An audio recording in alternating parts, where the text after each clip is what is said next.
How to clean a Swan Espresso machine. I'm just trying to disassemble the machine now.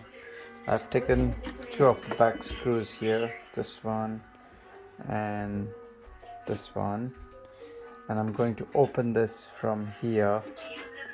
You need to pry it open from here.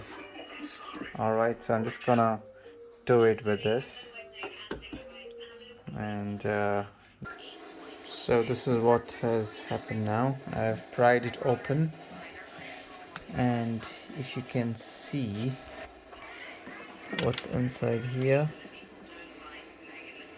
these clamps were holding it.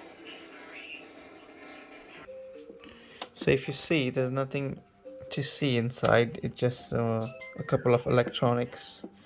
That's the heating element over there, and if you see, that's the knob inside. There's nothing much you can do in it's just electronics and a pump.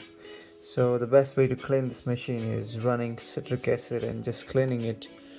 There's nothing inside that you can do much about it. You see there?